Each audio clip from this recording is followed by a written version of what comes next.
Another patient for a steroid injection, this time the second metatarsophalangeal joint. Patient presented with a certain degree of annodomini and some arthritis in the articulation. We can classify joints, of course, by structure or by function, or we can think about some other concept. Typically, when we're thinking steroid injections, we're thinking synovial joints, though. This slide is from Creamer et al. 1997 and looks how you'd build from simple patient education all the way through up to surgery at the top of the algorithm, and shows where injection therapy might fit in. And specifically, injection therapy can fit at any point of the treatment pathway.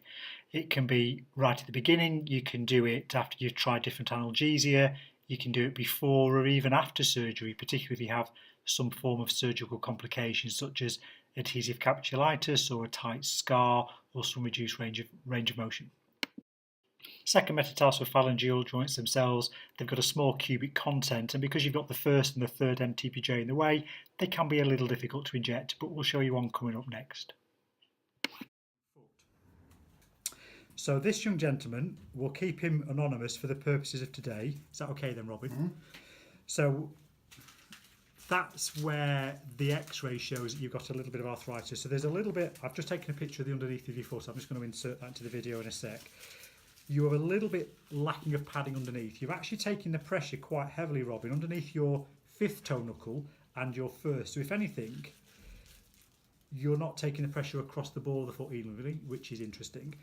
But the x-ray says you've got some arthritis in that second toe knuckle. So what we want to do, little shot of cortisone into the joint from a diagnostic and therapeutic purpose to see how much pain that settles down. Lovely. So first thing I'm going to do is just mark up and then we'll skin prep. So the joint is here. Here is the base of the proximal phalanx. And there's the metatarsal coming in there. We have a tendon going on the top and a tendon coming in from the side. So we generally like to go from the medial side to avoid the tendons. And the technique will be to distract and plantarflex to open up that joint. Okay, bit of skin prep if we can, Aki.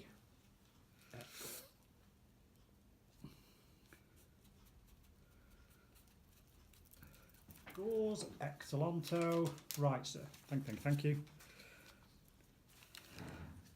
So distract, plantarflex. Little scratch, Robin. 3, 2, 1, out.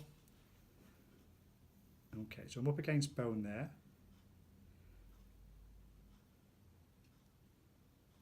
Okay, not finding it first time. This happens. Going to come out. Scratch again. There we go. Little sting as it goes in, sir. How's that? All good?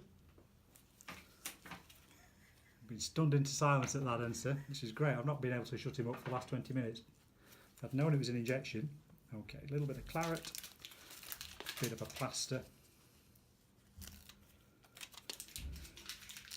Always advise our patients, Robin, that you can be a little bit stingy, a bit sore for a day or two. Mm-hmm. You can get a bit of a flare. Mm-hmm. And then we'll see you back in 6 weeks' time for a review. And I'll be interested to see how you fare. Now, my best guess for you is that when you come back in 6 weeks' time, that's actually settled down a lot of your pain. And while you complain of some global discomfort, I think the worst of it's coming from that second toe. And I think you'll come back and say, I'm a lot better, thank you very much.